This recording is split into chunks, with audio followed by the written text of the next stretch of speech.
Abusia ene Bernard November bosumede toso engoche ya da twedi amponyankrompo ase sa nyume so kachamada bojo moje de mafusane ya ntiate nkabone bia ye koye yenya nkonkonse bia ya boa no bia wo bia no ye ba nyume ne de ababesomo ensabedo so pa na poso a eba eni edom kuma wo my Ghana mara so ye fiem ede atudwa se mampani na nadu dan kwa kufodo wo makwan na mfifimu koso ebiso wo mate sa bana kwa akwose se nipa bonfo bi akogu Jubilee House wa omutire ni omo ede omo ababe basabasa ewo mayimo ye be komra se ogefie na se ne edom kuma no esika omo nsem fae no yakwa kotietie mu eye yerim sa cheche fo wa tuatiem na nantetia abato Sompa fem nsem chefo proso chese na wo se enka ni wo musia na nso cheche fo no anko ede asem de siye ye be ko no mo yakwa kodidi nkomo Kumasi Metropolitan Assembly mpedem for the Krataba se ni pebini na montre se Kumasi Central Market no musie no a wo mo ensi no wama hyase omo ton shops no wama si no krabie nim wa obekwa kotua sika ede ama obi no ene osika no a ene watua ede egu yebeko ke meni akwa kodi nkomo kakra na abaya George na aso botwe no a no okope nursing training college a wakoye interview yeye wa friend ni sister boyfriend ya ni sister boyfriend so for ene ohini bi ka bo mu ku ni ya no ene court kotena asem no so na rehosem osi ye ne se apostle so manya sika antope true enwu omo kam amakoto intene koto tena asem no wo mo atu asem na ahyeda ye be konfinfin mantem na asem ya kwa kodidi ho enkomo ena kwabra na nti ya de na doctor fogusu obe kokko sa sori die wo enti enya hwie pa na ne doctor for e ka kire no ye ni wo mo enhyehye so abusia fo we ni afufo pi eni akikase eni ani se kase abia wo bia no anwumre ye ba ne de ababe sumo medine se sign na ya bo amali bia boga abusia nse bia de be wadwenche no nsusuye obetimi edi ababe kan ho wabra o kan ho social media platforms awudo nyina so uko Facebook a Sompa 93.1 FM Sompa 93.1 FM o Facebook and now call YouTube so a Sompa TV Ghana do adwenkyerem and osusu no bia hono mo a yegusu a ye be kase ne mamo no ye be kenkai ede amamo ye ka mo se kase free Sompa 93.1 FM so Kumasi no e be bonfumpa na twa pesa dada no mo yachia akwakofa Sompa 98.3 FM so osunyane ne nkwado Sompa 98.3 FM so osunyane ene ne mpotemu abusuanye brena fensem no muro ntwo yenko yekotutu na srani abasa emfa emam yede mo hyase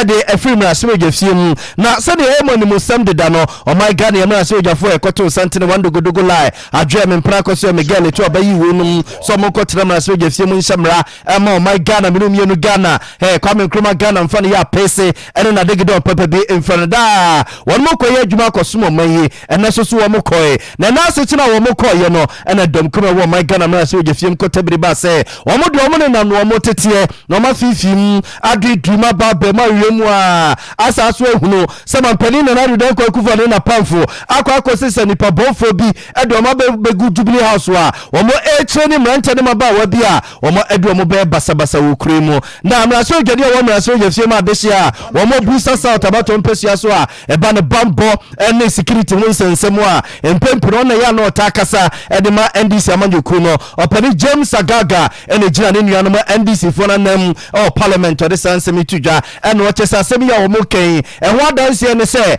abrante Kevin Taylor wote America abonten so adabia ene woto ne nsam de mane wo social media so ene di kante ho de kire wonum ema okobo police officer penin pebidin se efe ne DCOP asare wono kro ne di animu a training ni nyina won na ye ewo Jubilee House abonten so enti wo NDC fo no de womo mpane tum empane nua empenche mutinti bia no womo ehwe ne musemra sega no ebe makwan ni ate basum ku a sansem na akwa ake oba yesi a amanfo ekeke bie no ye be fifim ni ahwem akwa siase na amanfo enye omo ho ntiase honorable James Agaga ne nsemu a ode tu dwama ne nua no mandisi for kakrani. A Ghanaian journalist based in the USA, Kevin Taylor, which suggests the recruitment and training of mercenaries by government operatives based at the Jubilee House to cause chaos and mayhem in the country and blame the political opposition. In the expose, one DCOP Asare is identified as the officer in charge of the training of the mercenaries at the Jubilee House. Photos of a truck with a container mounted on the trailer allegedly used to transport a cache of arms meant for the use of the mercenaries is displayed. Due to the seriousness of the allegations made and coupled with the involvement of government-sponsored armed attacks in the disruption of the Ayawaso West Wagon constituency by-election, we demand an urgent independent probe into the allegations made. Kevin Taylor's expose further brings into sharp focus the use of hoodlums within the security services who, without any justification whatsoever, shot and killed 8 innocent Ghanaians during the conduct of the 2020 presidential and parliamentary elections. Up till now, not even a single soul has been brought to face justice for the murders in question. It is against this background we urge our bilateral partners, the ECOWAS Secretariat, the AU Commission, the clergy, and the Peace Council to speak out in defense of the sustenance of Ghana's democracy before it is too late. South about James Agaga na omana nsuwa enweche no ne se police adwuma no ene se adwuma no asese yakwa no politics MPP ni NDC sem no obesere mampani na nadu dan kwakufa ne bedi echiri Dr. Alhaji Mahmoud Bawumia senye sa ene de tete wo maye ye fa police ya ni ye fa police ye fa soja ni ye fa soja sense ombekwa no politics ya ombekwa se nipa binumu a omonsem fata edombekwa kwegura police ni soja adwuma ni mu by the politicization of the security services and the armed forces under the Akufo-Addo Bawumia-led government. This unfortunate phenomenon has contributed to low morale amongst the officers and men of our armed forces and the other security services. The politicization of the security sector manifests itself in first, the mode of recruitment of personnel into the various services. Most often, unqualified personnel who are politically connected to the MPP administration are the ones who are recruited into the security services. In other words, meritocracy is no longer applied in determining who qualifies to be recruited into the security services under President Akufo-Addo's government. The grand scheme is to create a security apparatus loyal not to the state but to the MPP government. Secondly, promotions in the security sector, which was hitherto based on merit and performance, is now heavily politicized. For instance, there is a deliberate disregard for the point system relied upon for the promotion of officers within the armed forces. The point system is based on meritocracy, where serving officers build up points for promotions upon assessment. In place of the point system, promotions and appointments are now based on perceived party loyalty, to the extent that officers with disciplinary problems have sometimes been promoted. We have also become aware of the preemptive appointment and deployment of officers in the various security services, including the armed forces, with bad reputation in sensitive positions with election 2024 in mind. Abusiawe mraso jeni awo mraso je fiema dese omo busa South abaton peso asonable James Agaga ne yeten nkan mpempi no ano wona ya no watakasa edemani nuanu mandisi for se babampo ene ehonsensemu a ene omo boma mpeni na nado dan kwakufa na ban so bo se omo boa pa akose samranche ne maba wa bido makwa akugu jubilee house a omo eye practice ni training ma wo mu a botaya etechiri ene so mpeso omo do mbe basabasa ewo mayimu na ni nyina eye se 2024 election no Ghana madishi elezi ebutu amiem akwakoto no sa practice no mama mranche ne ye no eno anti eno omoye saade no na abusuamu sa asam de ba se ya okakọ bonkum no waka konifa kakra so hyefa yemua eno ntano andisi amane okoni omo nsem twefo nhye mu ye ya omo ebo aban sa so bowe no ena so mpefem nsem twefo pensbedu kataro mranche ye ne se yemo mpri aban no e ne ekobisa wom se na dan ena moye madwene se mo kosi se nipa bonfo bi akogu jubilee house no makoye training ne practice dia ma wonum na bote teche ne se omomfa me basabasa omomese o my Ghana sumdue democracy ekuta ye no womo emebutu no na womo ensenwe eno nti braso gani o womo braso gafie ma dese a womo bimbla batom pesua so wono akona saso ye minister o my Ghana ye bamba wonsensem ohweso Dominic Bengam Nitiwu ye ne no edin komo bisa ne se na ada na mu ye sei eno o chese nsem na ndisi amanyuku no eka no ni kwanse so womo so no krebia enim in the choice of the people of Ghana, not from the military, not from the police, not from any politician. The people of Ghana will line up on the 8th of December 2020, 7th of December 2024, cast their votes. Whoever emerges president will be sworn in on the 7th of January 2025 and will be given the mandate by this president. Political parties should go out there and campaign and win the hearts and soul of the people of Ghana. That is my advice to them. When the minority says that a certain Calvin Taylor, who I believe you all know, is engaged in yellow journalism and should not be taken seriously, goes out there to make such huge allegations without substance, and the opposition in parliament without any sort of evidence, we say that we are recruiting and training of mercenaries, and I'm quoting, the minority attention has been further drawn to an exposure by a Ghanaian journalist based in the United States, Calvin Taylor, who suggests the recruitment, they're not even sure, the recruitment and training of mercenaries by government operatives based at Jubilee House to cause chaos and mayhem in the country and blame the political opponents. No such thing is taking place. This government has not brought anybody into Jubilee House who is not a soldier, who is not a police, or who is not into national security. We have not done it since we came to power, and we don't intend to do it. No evidence of that nature. Of course, I will not come and tell you that we have not had enhanced security at Jubilee House. But that is a prerogative of government. But government has not recruited anybody outside the recognized security forces. That is the police, the armed forces, and members of the national security, particularly the police and the armed forces. Obviously, we must journey or must you feel my dish or more bimbla baton pesha so no across as a minister or so may bamba hons and some so Dominic Bengam Nitiwu and yeten and can actually and osofwa one also show my gun if it's and bamba hons and some so me interior minister no across as I say must journey or must you feel my dish or more than doma baton pesha so number Ambrose there is also no edna nutu muka cranina a choir your first war FNDPA edomoko police ya jumanum domoko soldier jumanum edomoko prison adjumanum edomoko fire service adjumanum obobo so kire ekwan omofa so ye nemum enye politics no moye no hokra. A press conference in which there were allegations of lack of meritocracy and whatever as far as the police and other security is concerned. I have come to let you know that President Nana Addo Dankwa Akufo, before he took office, had raised issues about professionalism of the police, also set out to demonstrate that the police are not manipulated by the executive. This is a syndrome that made people to lose confidence in the operations of the Ghana Police Service. As I stand here today, I can say all confidence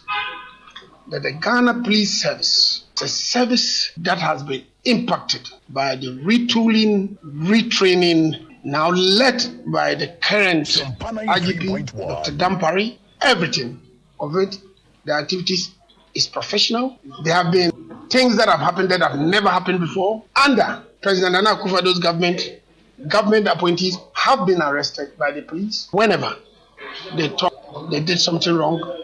and have gone through due process. The thing with the police now is that they are going according to rules. If government appointees, chief executives are arrested by the police,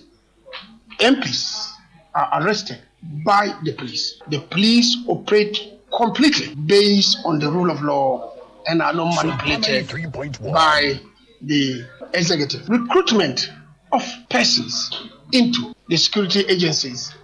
have been advertised in this take dailies, and there have been applications, and they have gone through the processes,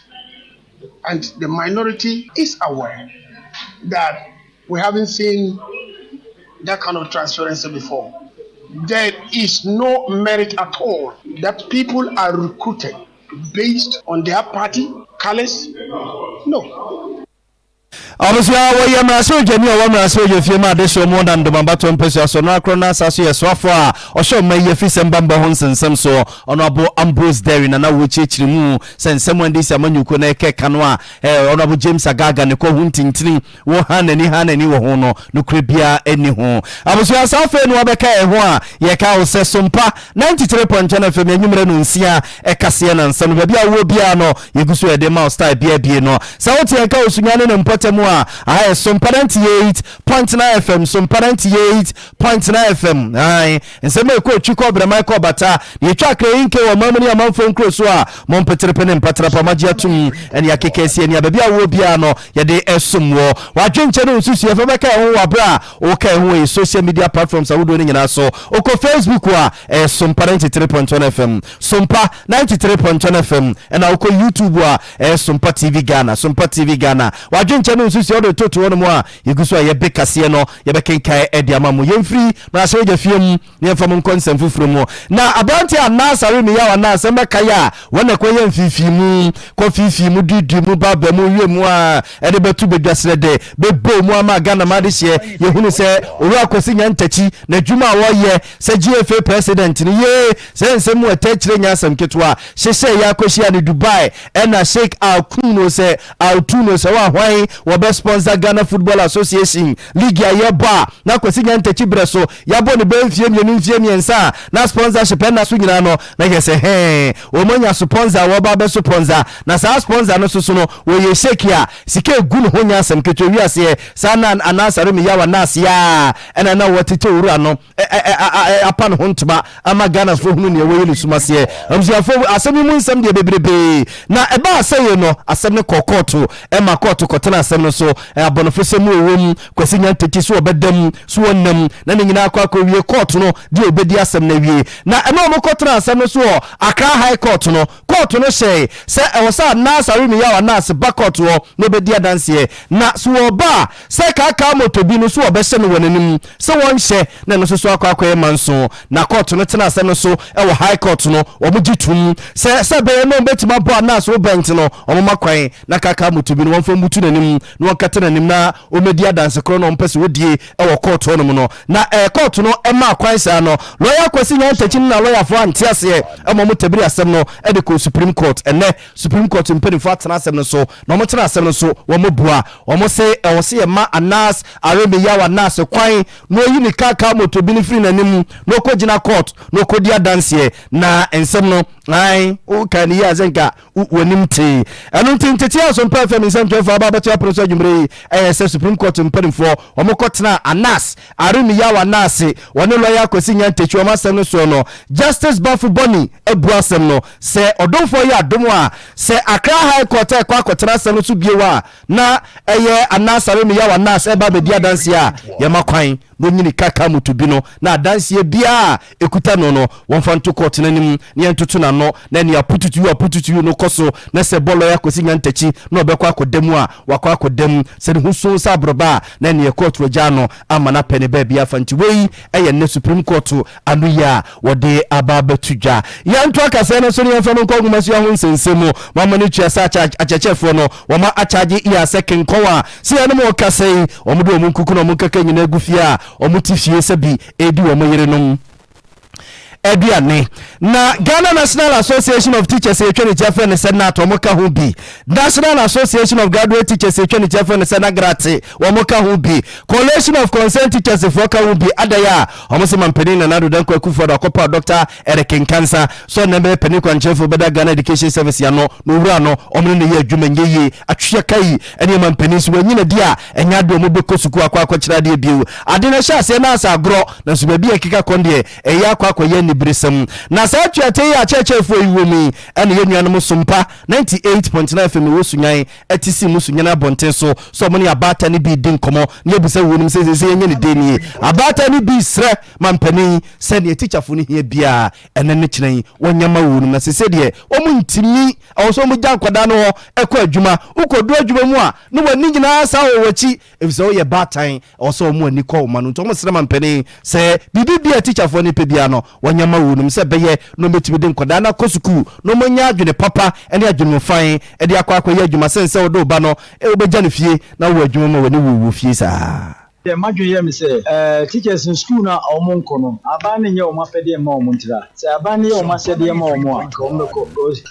ade a wa sheda akokosua na do ba be kire omo ma na eduru ba bi na so wonkwa na efiri because je bia ni ho a be so a usie ni akiri ti me de me ka kire abane no onye teacher fo no omo afede ma omo wonkora no fi omo ba no krampo haye esanza akora bi o so ko school mu a wakuma ye o say o school be che otifi a wo pia a wo fo no ni me bia fra no ko okuchina no akopa asem bia ba be so nje be sra ban no se ne be ya obeya chire fo no apedi amomo na wo sam back class no wo be chire yankura na de na so yakuma to yemi madwen no sra ban se nkola ni fie na omote ye ne nje ho ma bi mu ye atokubo mpe wanyensen ne na sefo nkola nketenketi bebi eni so omuwura na omawura tinke ye sra ne se onhwe teachers fo no onhwe na nimbe show mu sire ebe ya omo be kwa kwhwe ye mma no amaye nsu eto nsu fomo ode sese no gaska ya tum kujuma yentimi ntoniema na teacher se bidu ogia na ogia ontimi emfa form embechire nkola na de nti yesre aban se yesre na ontwena ni no mehwe teachers for no na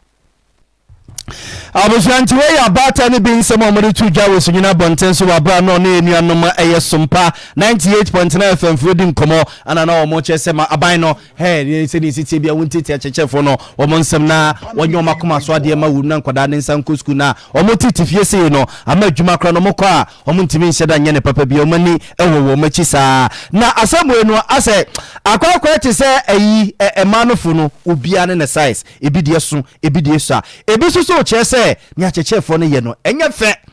chese eni gba nyi ko be bia chechefo no nya ne omo cheche no no mo nkọchira de na enkwada no so no omo yo man ne dache omo nya baabi form na nyina gina omo kan say omo sika bia he so omo nsak na omo nsanka ntina ma omo ni abere a omo pese esika na omo tiachi etuaten de emwa school for nkura no ka meme fam bia omo but omo no kan hwe omo say na so omo sika ne hi omo nti no omo te sanse Ghana no mu ayeshi nti omo so hi esika dididi ntina ma omo so te sa atua no de me se teacher fam so omo betim no betim abua nkura ne de anka omo nkonko bua nkura no se de nkura ne nti omo mu omo say omo so achi besi ye se se bua mere no kure de ba ko enye sebiu the friends politician omo yo and even at okwenye sikasem omo kire se nana akufu akwa ponti obi a onye nipa oye educated of school na mum akwa ponti eye na busuani a onim nimje o school wase nti onni sa nipa ni fi ono mfa obi a wa school akira ade akọ master course aba no abafi anaso waba wo adwumom ono na omuhia se ode na baba na pa se wakofa na busuani anaso wakofa obi a se be wa ponti onim so de afese school ho asem bia de eno ho strike na omoko sa na mere minim no sa fe na a change se iskasem dia akante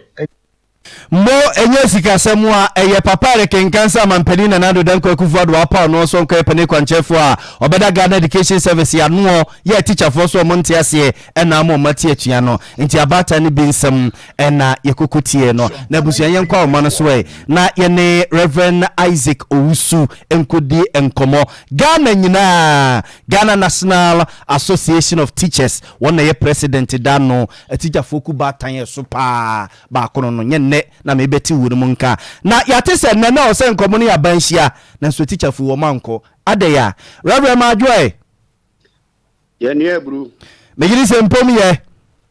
anyumre die obade adawroma me ho ye pa ye derade ase na de na ye se enne na ko se abansa hia mu bio na so manko di asem a yo we die mame ndi kan enna wase na me fa kwanya so enchia wotiefo pempema adbrei wakasa fidie eda Sompa FM ibi social no Sompa TV na menchia achechirefo a wa santemantu na menka nchire wo mo se wo mo banu difo a edi omanimu no yen kan na bia se chire di bia nko school wo mo koso antena fie kopem bra on bete afiri wo mpendifo nchen se afi de epe no yen saka ni ya me ko wasembusa no so a na reverend answer na abeko so no ne odi kan de advert ni announcement on the receipt be brewai na to aso ase una busa amasem una busa amasem teje mami ko masem so mate ko asem so eti no kre if you there twemi Minister of Employment and Labor Relations F to Safre teacher union so no and afi the sector minister education ministry yekoshia no as yen seminent mi antentam enti etu share that say obia anko na onkoje afutu mfiri abewa ho na adwa den ndura yenhia ndura obade bi kwan be yehia ye baaye no afutu a obia koje ye no eno so antimi antentam enti ye say enedue awia no mienu ye besan hia biem na anapa no a ye krado a ye bobo ye kete asiesie ho atwe ye nkrata na ye pen edi akosia Minister of Employment and Labor Relations aso ye no ena yenya krata bi se ansa na ndura ye be free meeting ase no ye pon ye no obi anka nkire ye se Sompa 93.1 wo mo de eko National Labour Commission awie be 12:30 ni mu ena ye nsaka krata bi a eye the chief director edema Minister of Employment and Labor Relations atro on behalf of the sector minister area koma National Labour Commission say they are requesting for their intervention etino yeso no labor law no say edmewura ni edmefo nya asem na afa baako e de asem no kodane Labour Commissioner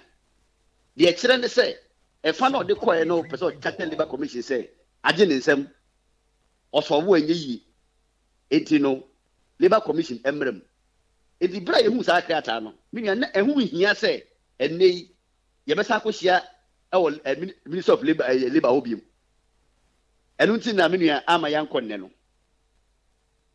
na reverend emra musi afiada esia adwuada no enkomo no ekose ya enu nti ebema minister awoso se ebi ase na ewuche mu se mra na kire se enkomo no anase adekrona jenensem International Labour Commission for emremu no ede e pa na siye afiada na adwuada mu meeting no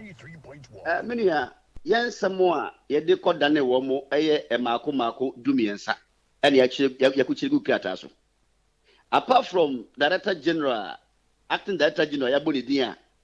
ye achachira fo ye se bonjo so no uye no free wa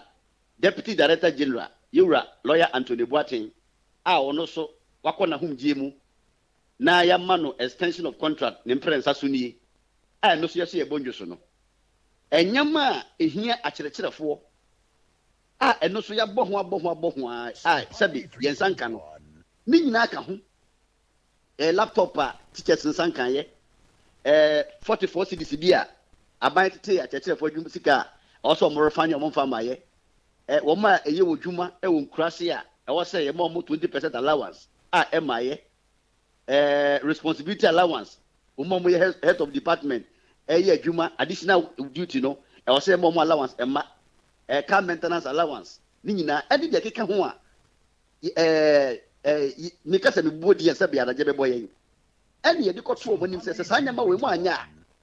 eni na ye ko school a enye yi wo mo so gina de mu gina se de eke nyina no de mo ma yanje nipa na appointed ntum no no mo mba obehwe sa adwuma ni nyama ye enti efa no mienu nya premier no ehia ni nya no de obi agina no gina enti enei ena ka yekosia ya yenim je kebesi ene se mo so kata koma NLC say wo mo intervene no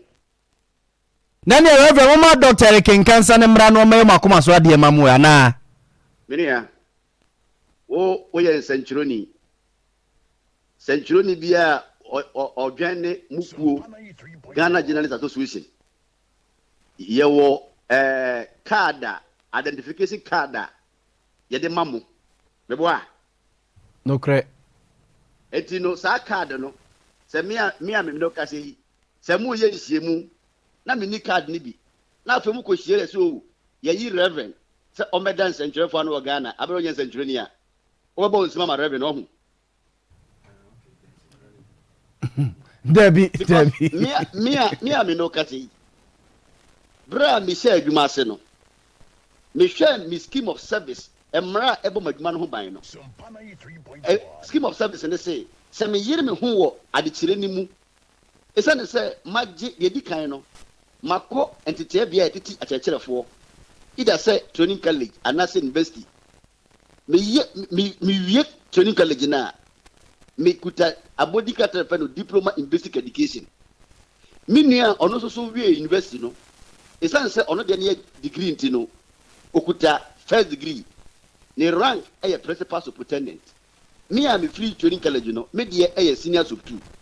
se ye me nu nyina wure mu a de di kan no ye be ma ye registered number sa registered number no e de di adanse se ampa reverend we a professional teacher afei new education act na de bae no afei abekere se enye registered number kwa de be ma wo ye ma license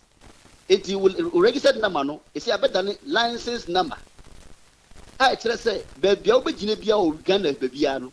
ye ka professional teacher reverend we ye baako enti saa number na me busa me se me wo no anya bia nipa ya boni din ne registered number ye sen and the license number ye sen see so what ya dia wo polytechnic ni teacher training college nyina nti bia no kura bi ani ye pacho mo de mo se mo frɛ me ameje so mo so mo frɛ ni bi na de bia mo de me kwa na mo frɛ me na reverend minia reverend wadama o enti ena mankoi da be pa na mo beko na bia se National Labour Commission for no na mbekwa akosia wo mu se employment minister na mbekwa akosia wo mu da be pa na mbesa akobi o e se ya bata ni de yewo wo ba dwuma no wani sa wo chi sa enkola ne gufie na enkola isu so ma so dendenden enu nti na o se de ye ka no e na meti se bi mso we enye musika sem adentina ya appoint obi so na sebe mumma ya so munwe yin minia adwuma na wo ye no wo da so ne se obekọ wanim adwuma na me so mafa se me chiri ni no me da so se me kọ manim enti se me free principal superintendent na o se me kọ AD2 me free AD2 o se me kọ AD1 me free AD1 o se me kọ deputy director me free deputy director o se me kọ director 2 and director 1 me free director 1 na fe me kika kọ deputy director general me free deputy director general na me kika kọ die twatwo e ya twede no so director general na eduru ho de ya so reverend uduru deputy a wapem ahedi e be makwa ma obi aduma bedi so dem asa na okay minia reverend asuro no start so mu kuse ya yensensan ne ye bre o reverend na se esi eya munuanu mu sanchirafu yi eya makwa musubu nya kwa ese National Labour Commission bra yeti ha ye dede ye bobena no o man ti o abra ye keka ho pe wonu se yen efiada mo fra yen efiada no invitation no eba ya wada nwumre na ke ye panke enko but yes ye ne pen yenti no ye ko fiada no yentima ntentam o mo kase emra dwada edwada no so ekoi edwada no ye pon ye so antentam no ye de ko sese enne awia no mienu eti die ne beka Minister of Employment say obetra akoma National Labour Commission minia National Labour Commission no ni tumi ekuta no high court tumi edi ho no court edi say udi me court na ke say here say mesa no we share because obe say court di asem no edi yeso no say officially court no tin safra ya after all ye mpeni for ka say bi say udi ka court na woni bim sa udi court no say wadi bim edi no minia say officially National Labour Commission emma ye krata through your officers ni yesa kan ye beko na reverend anyembia Dr. Eric Nkansa no mo ne no problem na wa mboni bia na Dr. Eric Nkansa mi akata madam papa oye madam for papa enye say adam fonti a enka me kwa na me bona ba so first but yeah, Guinea posterity. Exena, send ye beya yanko set bad precedent. No being correfer, ye say. Abra ubia, always say, Matera was a teaching, a ranku, a actually I eat the fro. Now, would ye yakoto sabi, bra ye woke masi, ye school for ye, and a pie cotoria near, yes, a lie. Lie no endru so would mean him for say dear wood yakota, yaton santene. Say coco near cotra, yaton santene. On to say bedru so no. Minia, what do you mean for? And do what I say, and you to say, Obia Fahubi. Edueno oye we ya fa ho. You Fahubi or we found one masai, the Nibreba. Reverend, that's it. That's it. Bibi ani so e besa abo apinu bio. Ya da se no adaje when nyama ya nwumre wai. You nyame enshira. I'm so for Ghana National Association of Teachers ya. Chese teacher foku batan kese pa eno no opani oda wo ma no Reverend Dr. Isaac Usu ene ne no ekokodi nkomo ni nyina eyo mo strike ne ayumei ewiei meeting na nko so mo ne aban ko a wo mo anko ene na ochichiri ma de esi yenti a ema mo susu no decide say nyade on beko meeting no asemi yen kanwi aban sem de akwa National Labour Commission wo de court de ne be kwa ka asem no e wo court wo sense ye be kan dem ene fie yentos yen mo mfiri mu maso awon sensemo na yensan fama nkomra spege fie mu biu na ene NDC amanyoko no edi atugya se mampeni na nado den kwa kufa dani chine ya opani kwa nchefo do my gani sika krabe abata no Dr. Ernest Atoko amena adesin wampam wura no wura ni nseda moye bia wono mo HSM ra yede eye adwuma efo maye sika sam ene ne ntotu ye ho no Dr. Ernest Atoko amena adesin ya woye pani kwa nchefo do my gani sika krabe abata no wamfa enye adwuma ye sika bi no a wahye ase a woyi edema banya emra ene amama ne nhihye kwa mu no ene kwa se woye saade ne so ya ene osum sesika no ede ema ban sisi ne nyina aka obi ana ma my gani sika sam akwa bibibia ene kapre motuma no a aban ehu babia ode ne sika sam efa bia opene Isaac Adongo ya wono ekasa edema NDC na semedwafo no efesika sam no ntoto ehu a wakasa dema wonum ene gina omanam a wode sansami atudwa. How come Dr. Addison still be the governor of the central bank? I call on Dr. Addison as a matter of urgency to exit that office and give Ghana the chance to clear the mess that he has created. Part of the problem of the exchange rate emanating from this 70 billion is unto that even the central bank itself is competing with the economy for dollars. Dr. Addison, since he assumed office, has borrowed in excess of $7 billion on the balance sheet of the Bank of Ghana and thrown those dollars at the city. Today, Dr. Addison is in trouble to find the dollars to go and pay back those loans. Some he called them bridge finance, some he called them swaps, some he called them repurchase agreement. Today, Dr. Addison is in the market looking for dollars to pay up for his own mess. That is the problem. And Dr. Addison must be sacked. Otherwise, he must have the conscience to resign as the governor of the central. Part of the mess that he has created in an attempt to recall those 70 billion back to the banking sector and back to the Bank of Ghana, he has had to consistently increase the policy rates. That's the only way he can recall the money. He must attract those monies back from people's homes. And so every now and then, Dr. Addison increases the policy rate just so the 70 billion can come back home. To the extent that now the government borrows on 91 days at 34%. If you're a blue chip company like Unilever, you need to pay a premium to access a loan from the bank. That will not be less than 40 billion. If you're a Kokumenu enterprise, then you should be looking at 50% to be able to borrow from them. Again, Dr. Addison is a key architect that is collapsing our businesses and squeezing credit to the private sector. To the extent that you now need to have a miraculous business that can give you 150% profit, so you can pay the 50% the banks are demanding and still pay your expenses and have something left. I don't know the type of legal business in Ghana that can give you that. Even the other illegal businesses, they are shrouded in secrecy, so we can't even tell the margin. But Dr. Addison is the cause of this. So Dr. Addison must go. If Dr. Addison does not go, I assure you, the effort to sack who and to remove who would come to naught.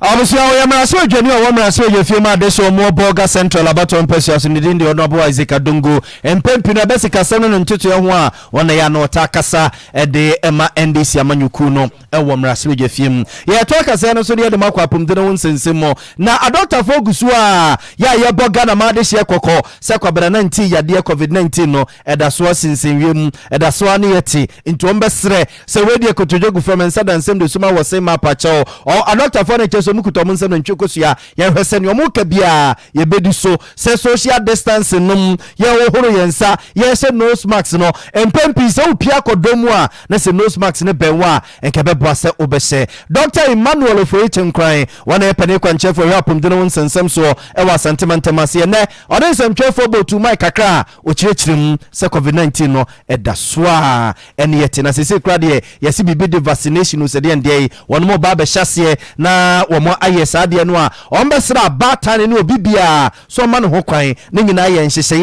about a dear Guacamusi, a bid COVID-19 at the end, as so enkudimukra. In I share ya, COVID by, and I did back one now, yes, say, young who yen sa, young for seminar and who crew young crew the said a bear, boy who buying a free COVID. Yes, I knew who say a boy in the breed. Into COVID no bath from no. And a UNICEF, any penny for become to go, yes, say, bet to me up one, and say, Usiamuna in Yayen. Yet they are share more from more school, who said a bear, they be out with me on Roman side. And Cabeboa Ama, a try a really breed, and so. And now UNICEF was no. Yes, sir. Yet be see I a friend of global hand washing campaign. Ubia ever cronin son. Now about to say Subai and every beer. A sense of the beer no bay. Said a bear be ye the share. School must say, young fan to tea and more friend.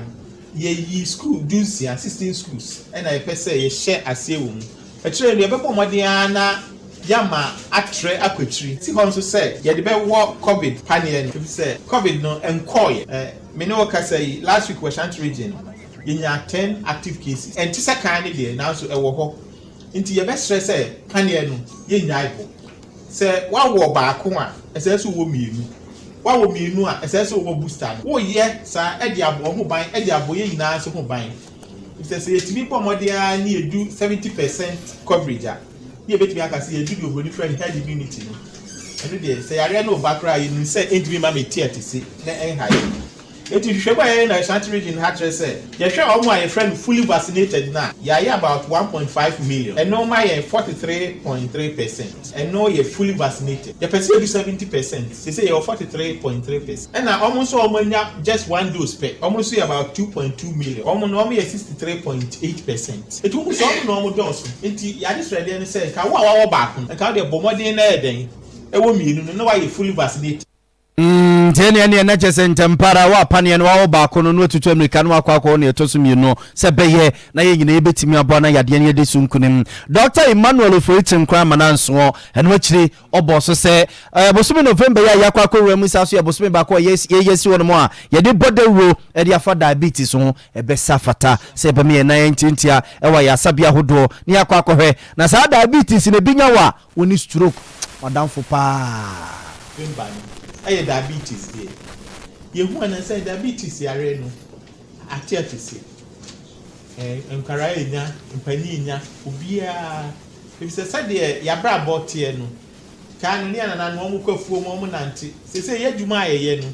Eh, they be a traffic, it go out to office. And I saw what you come into a really friend sedentary life. We are Sapa. Tembia, I read say diabetes, the hypertension, and pack everything na a postro. Into your day, bear and church for diabetes. Any baby so access so qua, Benya and moi. And now, ya screening centers. I will call also.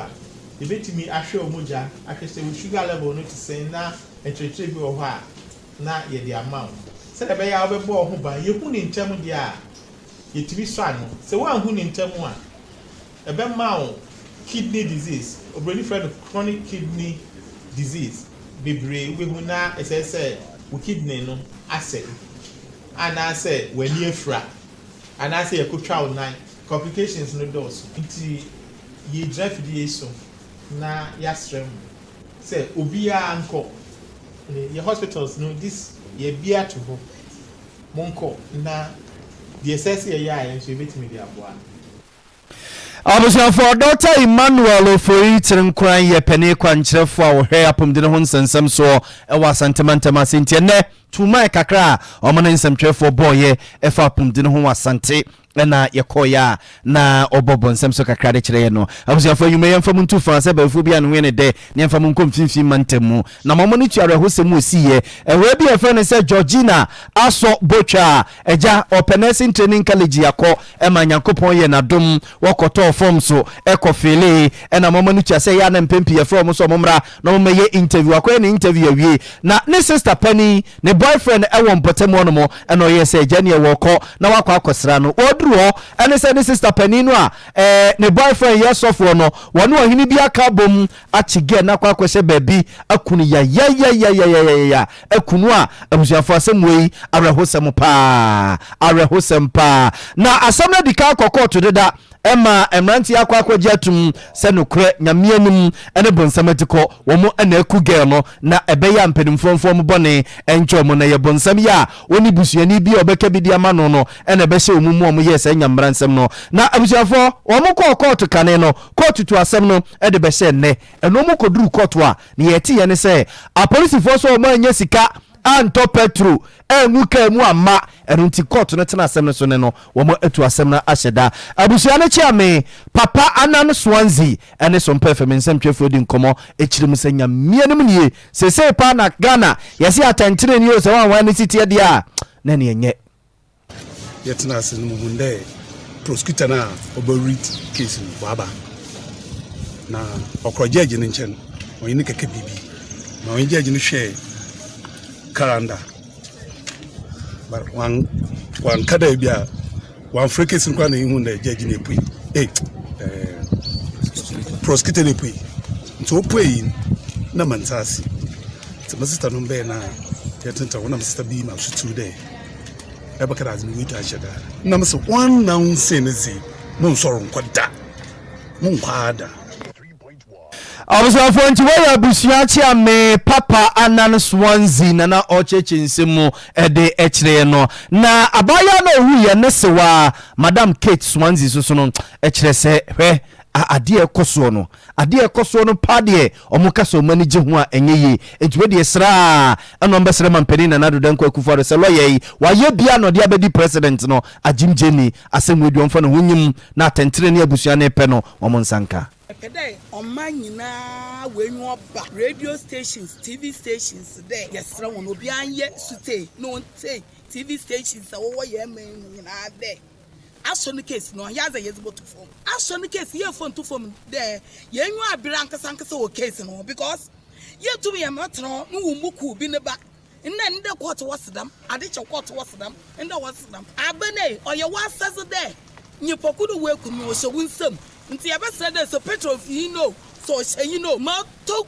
you petrol go come no one fan kwafo nambla na tentere hen no wo me yi hu nya da ma ya mpido ye tay because nkwafo wo ba yi wuto ye nwa bata wo to Nyankopon because ye nwa abre papa it's wo me ya sam ne de bia ho nya da ma won ta sam papa government na na do ye tuala yi tenyan na mbede wo kuan no do so wo manim ya pon cha asama yer kan de nkofo no wo fon no bra na mo say de wo to wo fon to ba ya kuma he onto ye ma asama Abusafo nti abaya na wo makunu no ne sewa Madam Kate Swansea ne ne kokodi nkomo no a wo sere mpedimfo se we de na ma anya na like am sama no anse o awudifo no age atum so mo ne kuma baya no enti de ka no mo hwe animu an se asemo enkie sa akoso biewu a na ka court no ebu asem ne ombe court ami aka kiro mo se aposifo enye sika nto petro amfa o ma court de adabraka omo hwe animu so donfo ya dom na kechemada budwe mogedi mafusa ne antete kaponi bia 22nd November no a omuso mbesa akwa asem no so no omompe bibi papa bi enka nchiro mo sense ye beka se yenye sika nto petru semu bia abusia wei ya rehosem esi wo mfimfi mantemum ye shamo bose ye de ani kotwe wisi edi akire na mefra to bia ne yemfa enka memo ye mfimfi mantemum na yemfa momra kumase abonten so ye kokumase Metropolitan Assembly na nwumre wo de krata bia ba bonten yenkwa omano so ye ne ma me efia kwadu a ono ene hwe ene amansan din komo ema Kumasi Metropolitan Assembly no enkodi komo ya tete siasi Kumasi Central Market no a yensi nwie no amanfo ahyase o moton stores no Kumasi efia madwe yenio na ho ye de ewade adom na also adom ho ye pa na Central Market yensi wie na mo na moton ana Ipacho mabinchia na binchia wetifo nyina madaro madabi enye kemi na eton nene ehifo a nti na hwe krata na yesi faceless people nti wo munye obi ayenim wo mo okay ene afia chechire mu chechire mu pa na we de yadwene ho ayente ase Ipacho asem ni nyina ne se amabu samopan ama ye de krata ya ba bontin say yamo obi bia mane say phase 2 of KGTIA redevelopment project no I friend say Central Market no yanya ntete ye bebre ana nkofo so abaya kachi say nkofo atonton shop no ama omo wa bra is still under construction nti wo ha oba obegenesa for wo so obegena location nti ni ebisa ne say adenti na obegesa o say obi aton ama no nti wo so mra ha meye ne nkrata na ubisa nipa no so se bi o hwan ne ton ma wa ono so ontimi mo nipa ne din ontimi nkyere wo ye asa yi ne we no omo ankasa so protect nipa na o dupi omo no nti ne yeso ya kyere mu akyere mo se enya de a shop no ye wi na e database no omo ho dada na assembly no hwe omo na se ss bi ba modalities e fa ho no so ye de atudwa na sika mpanyifo de beje consultant no ne mpanyifo enya share sa discussion mpo eden ase na ye de atudwa nti enye no kre enya de aye ton na se ebeba se o mewie phase 2 no na omo ho ye de omo location mo payment no kwa no it will be through an approved bank enya de aye physical cash o assembly hono nti complaints no eba bebre na chief here na adwen say na yemfa krata e ma bontin na obi bia se bi obi wo hokra na afi no obi ya bedupi no na afi gina krata e so etumi save enipa kro no nti na e ma ye de krata no ba bontin efia so haya anase bia keme bekum na investigations bi akom masani pa bonfo no a o ma start yes ade no se chi na wo se ye chi o because ye ka ne se obokom na nyesika ato akra no mo gege amanfo za no sika no dia no de obi bo ne de se 50,000 million 500 million yeah efia se mu investigate ana say papa no ba on say enyina enim say security even work best with information but nipa no ba obisa na asem no ntimi nkyere wo ye nti ye hu say sa problem ne wo honom nti mayor say enfant obi enim say the office and the office of the chief executive and say coordinating director ubia ya osa no and say obi person ya osa no oba ho be report maye na o my information no a ye betumi agina so na ye de akochi nipa ko ana se bia be police station e ben o na ama police for no so ehu nia e koso no mo so ye de etumi achi no so mo my details here yes investigation no betumi akọ enimu na ya chi nkofo no yo if you dey da se bibia ni so eja ye wa ha so bi bowura ha no de biba ye bebo pinu na ye yimo so tire ye da se pa why yo I'm saying for we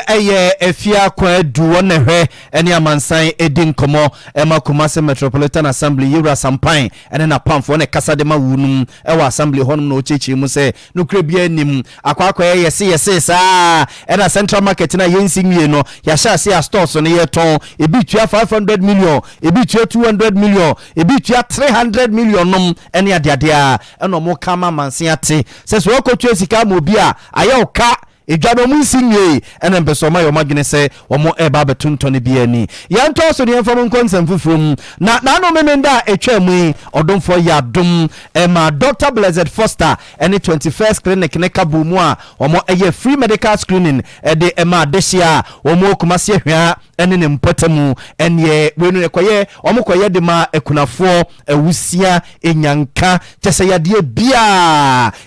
bia omo ehwehwe echechire didie nu onom ene se ne obesi anonom nnu afaduru ebebao ne nyina omo di ho dwuma na no memenda etwamu yi ewo ehwe abonten so na Dr. Eric Mafu ya Dr. Penny baako a owo 21st clinic one so mpa fam nsem twefo didi nkomo a o chechim dwumadie ne se ne sikoe pa na no memenda etwamu yi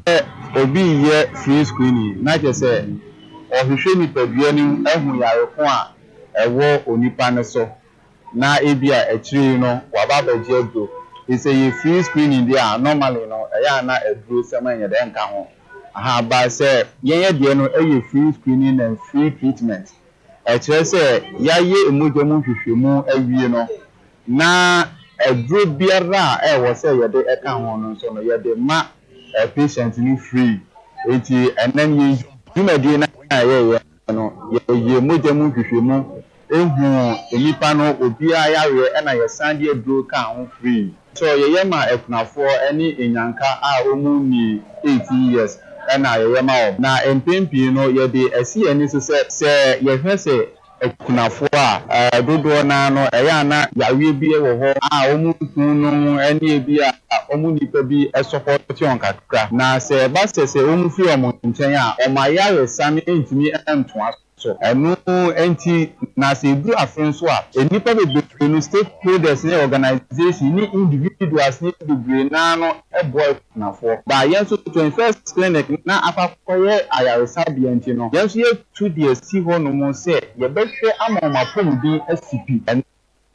Obviously, Dr. Eric Mafu ya Dr. Kesie Bako wo 21st clinic na ochichi nsimu de akyereye no na ekunafo enyanka ewusia omutiri ye ma doctor for wo 21st clinic efri wo no sa da no de nhyira soronko ekodema 21st clinic enimo adwumayefo nyina mfimpo bi namba na meyefu